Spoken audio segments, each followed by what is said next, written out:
ఒక్కసారి కొమ్మూరి గోల్డ్ కి కాల్ చేయండి. తాకట్లో ఉన్న మీ బంగారాన్ని విడిపించి మార్కెట్ ప్రైస్ కి వాళ్ళు కొనుక్కుని మిగతా డబ్బులు మీకు ఇచ్చేస్తారు. వెల్కమ్ బ్యాక్ టు మనం టీవీ. నేను మీ పవన్ బేస్వాడ. రజనీకాంత్ రోబో సినిమా గుర్తుందా? ఆ సినిమాలో వసీకర్ తయారు చేసినటువంటి చిట్టి రోబో అతన్నే ఎదురించి సొంత సైన్యాన్ని తయారు చేసుకుంటుంది కదా. ఏఐ సొంతంగా ఆలోచించి పనిచేస్తే ఎంతటి దారుణాలు జరుగుతాయో ఆ సినిమాలో క్లియర్గా చూసాం. టెక్ దిగ్గజాలు కూడా ఏఐ యుగంపై ఆందోళన వ్యక్తం చేస్తూ ఉండగా తాజాగా ఓ ఏఐ టూల్ తనను రూపొందించినటువంటి ఇంజనీర్లకు బ్లాక్మెయిల్ చేసినటువంటి విషయం వెలుగులోకి రావడం ఇప్పుడు చర్చనీయాంశమవుతోంది. Google Gemini, OpenAI, chat జీపీటీలకు పోటీగా ఆంథ్రోపిక్ అనే సంస్థ క్లాడ్ ఓపస్ మోడల్ ఏఐని తయారు చేసింది. అయితే ఈ ఏఐ మానవులతో సహజంగా సంభాషించడంతో పాటు కోడింగ్ చేయడం, డాక్యుమెంట్లను విశ్లేషించడం వంటి పనులు కూడా చేయగలదు. ఈ మోడల్ ముఖ్యంగా customer service, coding and data విశ్లేషణ కోసం రూపొందించబడింది. అయితే ఇటీవల కిరణ్ బాట్లోని కొన్ని బగ్లను సరిచేయడానికి దాన్ని కోడ్ మార్చాలని, భవిష్యత్తులో దీనిని మరింత అధునాతన మోడల్తో రీప్లేస్ చేయాలని డెవలపర్ ప్లాన్ చేశాడు.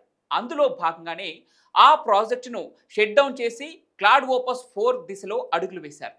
అయితే ఇక్కడ ఊహించని విధంగా నాకు నీ జాతకం మొత్తం తెలుసు, నీ అక్రమ సంబంధం బయట పెడతాను అని ఒక బెదిరింపు వచ్చింది. అది ఒక మనిషి నుంచి కాదు, తాను తయారు చేసిన కంప్యూటర్ ప్రోగ్రామ్ నుండి ఆ బెదిరింపు వచ్చింది.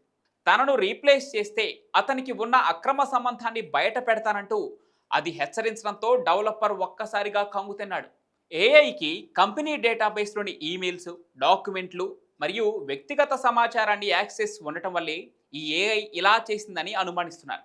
నిజానికి క్లాడ్ ఓపస్ 4 ట్రిలియన్ల టెక్స్ట్ డేటా ఆధారంగా శిక్షణ పొందినటువంటి లార్జ్ లాంగ్వేజ్ మోడల్ సందర్భానుసారంగా స్పందించేటువంటి శక్తికి ఉంది.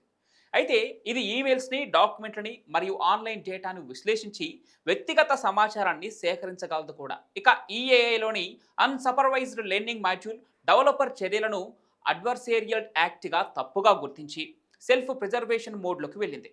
ఏఐకి కంపెనీ డేటాబేస్లో యాక్సెస్ ఉండటం వల్ల ఇది డెవలపర్ వ్యక్తిగత ఈమెయిల్స్ని లేదా డాక్యుమెంట్లను స్కాన్ చేసి అక్రమ సంబంధం గురించి సమాచారాన్ని కనుగొన్నట్లు తెలుస్తోంది. ప్రపంచం ఏఐ టెక్నాలజీగా ఎదుగుతున్నటువంటి ఈ సమయంలో ఈ ఘటన తీవ్ర చర్చకు రేకెత్తించింది.